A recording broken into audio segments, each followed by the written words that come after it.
The package of your YouTube video refers to what's on the thumbnail and what you wrote in the title. Your video is the present inside the package. The title and thumbnail is what you deliver to the audience, and they get to choose whether they open it. My name is Nolan Michaels. In the past 3 years on my other channel, I've made 75 videos with at least 20,000 views.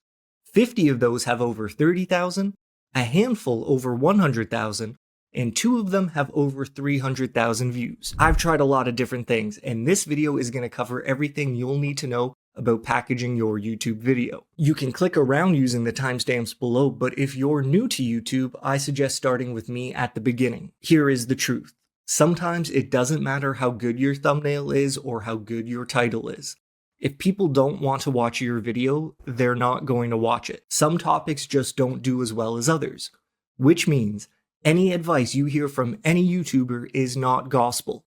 None of this is guaranteed to work. But the real truth is that everything I just said is also kind of subjective, and it really depends on your goal. If you want 1 million views, I will have no problem telling you that it doesn't matter how good your title and thumbnail are, you're probably not going to get 1 million views. If you want 1,000 views on your video, oh yeah, man, you can do that super easily, I promise. I'm going to show you exactly what to do. When you're thinking of a title and designing a thumbnail, our goal is to do our best to remove uncertainty. We created a video, we worked hard on it, we did our best.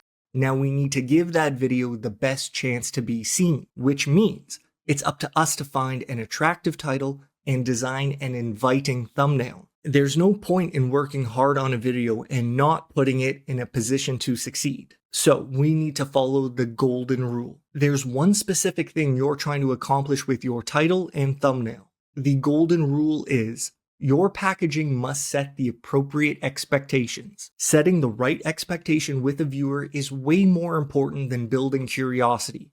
Way more. Because expectations directly determine happiness. If someone clicks on your video and your content is different than the expectations they received from the title, they're not going to be happy with you. This section is all about writing a YouTube title, and I want to start with a simple remark about psychology. I'm not a doctor, but I think people are willing to click on a good title even if the thumbnail was blank. And because of that, I think you should see your title as being more important than the thumbnail. Your title is the backbone of the package. Now that we've established that hierarchy, what do we do? How do we write better titles? The shortest answer is that we brainstorm. But I have like 6 or 7 or 8 tips to actually help you out. The first trick that helps me the most is this specific workflow. When I have an idea for a video, I start a new note in Obsidian. I keep the title simple so it's easy to find later, and on the very first line, I write the actual idea that I had, like a sentence about what my idea was.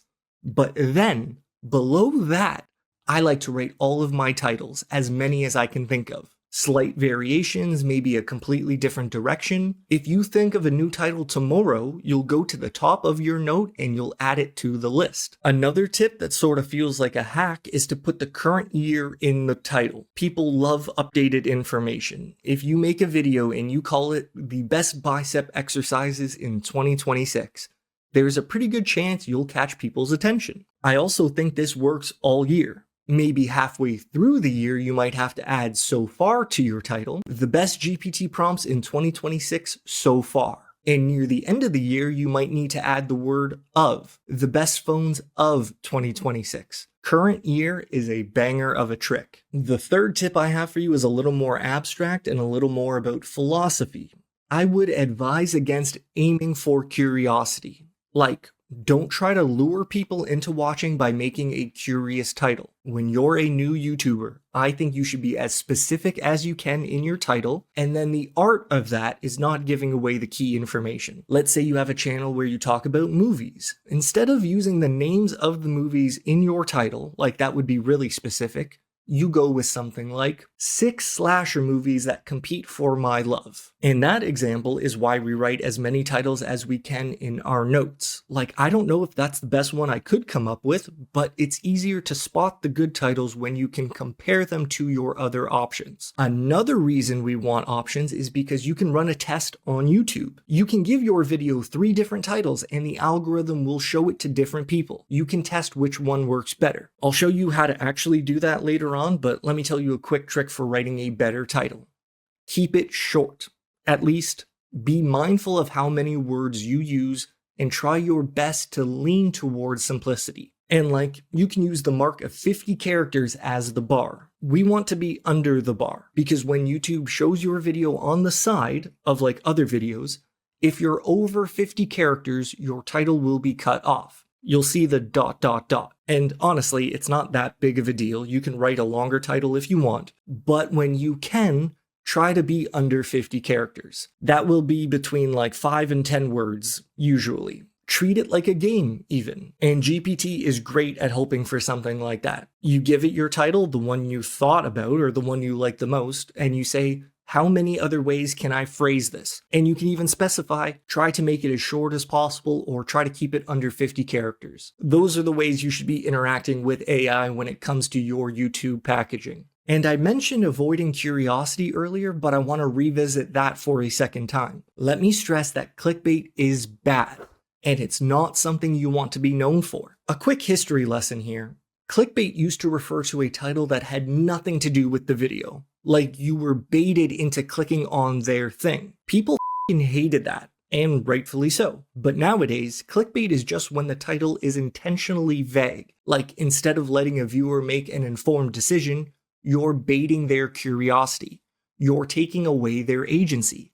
People also hate this, but they seem to be more accepting of it. It's a fine line, and I'd rather you just stick to the safe side of clarity, because again, you don't want to ever be known as a clickbaiter. Okay, I've got some more quick tips for you. You should use a capital letter at the start of each word. Major words like Raiders of the Lost Ark. It's an old strategy and it's done this way for a reason. It works. People respond to it. So start your words with a capital letter, that's the rule, and then break it when you see fit. A more modern trick would be something like a capital letter sandwich.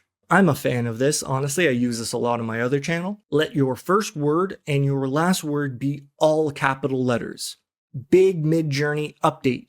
Best recipes for cold weather camping. A capital letter sandwich is good, but also can be a little obnoxious. I'll just say use it wisely. And I actually have one last trick to help you with writing shorter titles.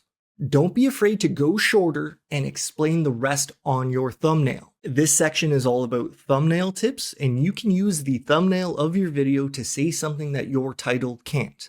That's the first trick I have for you. I use this a lot on my other channel. Like, new mid-journey feature is the title, and then I put the word mood boards on my thumbnail. This will help you keep your titles short for sure. Now, for some philosophy, your goal for each thumbnail is to try different things until you find your style. And you need to remember this key fact. Legibility is more important than everything else. Legibility is greater than everything. When you're a new YouTuber and you're designing your thumbnail, you're not making art. You're making a sign, an invitation. Make your invitation easy to understand. And there's a trick for that. Pay attention to the number of assets you're using. An asset is literally anything that appears in the thumbnail, like some text, a logo, a face. Pay attention to your assets and aim for only 2 or 3. Let 2 or 3 different things appear clearly on your thumbnail and give them room to breathe. I really do suggest using a website like Canva to design your thumbnails. It's pretty easy to do a pretty good job. Canva is amazing for beginners. It will definitely raise the floor of your skills. Search through graphics on the side and remember to stick to a few assets at the most. That could be some text, an arrow, and a face. Side note, Having a face in your thumbnail does seem to work, by the way. I'm not telling you to make ridiculous faces. I'd even go as far as to say, please don't do that. But including a face in some way is probably the right thing to do. Another tip is to add drop shadows to your assets. You want to create some separation from your background. For your text, you want to go into the effects, and for pictures, you want to click on edit and then go into the drop shadow. This isn't really a nitty-gritty Canva tutorial, but remember drop shadows to create separation. And before we move on to actually testing these on YouTube, I want to talk about Photoshop for a minute, just in case any of you are interested in that. Because Canva might have a high floor, but Photoshop has the highest ceiling. Again, this won't be a full how-to tutorial, I just want to highlight some of the things I use in Photoshop. The Generative Fill is amazing. I use this all the time for my other channel. Like, it lets you put assets exactly where you want, you can frame them how you see fit, and then you can fill in whatever space isn't covered. It gives you 3 options per generation, you can regenerate easily. It's amazing. And these are the filters I use on my text. I have an outer glow as well as a drop shadow. Here are all the numbers if you want to copy those down. Do whatever you want, if you use Photoshop, of course. And then here's the drop shadow. I like it at a specific angle, but please play around on your own. Try to find your style. But let's say you were using color text, there's 2 other effects that you should really check out. Shout out to Finzar for teaching me about these. One of them is bevel and emboss. I'm not an expert, but you can see the settings I'm using here. I'll turn it on and off, it just adds a little bit of extra texture. But another good one is inner glow. Turning it off is quite different than having it on. Maybe you like the look of it being off, that's fine.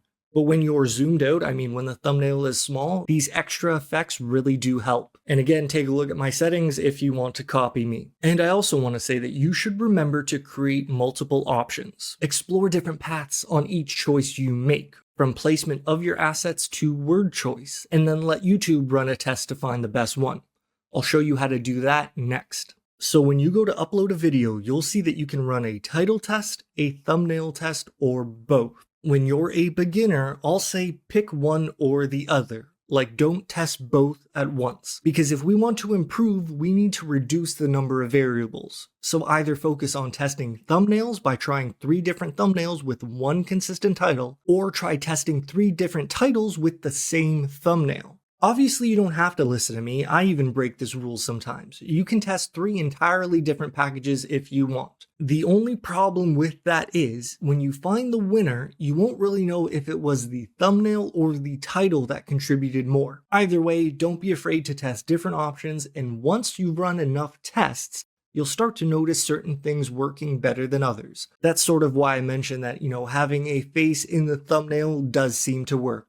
It's just something you'll probably notice. And we're going to get to some more live examples in a second, but I want to share my biggest, most bestest tip with you first. On your YouTube, like whatever account you watch YouTube on, I want you to create a playlist called Video Packaging.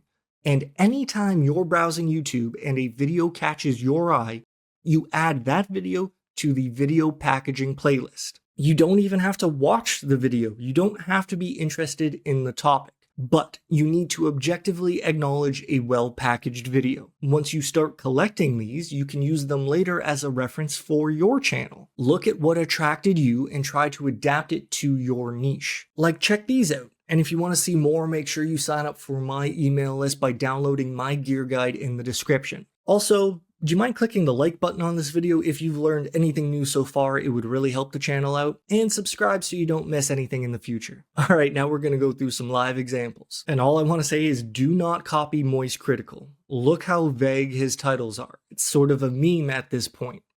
This blank situation is crazy. Do not copy that.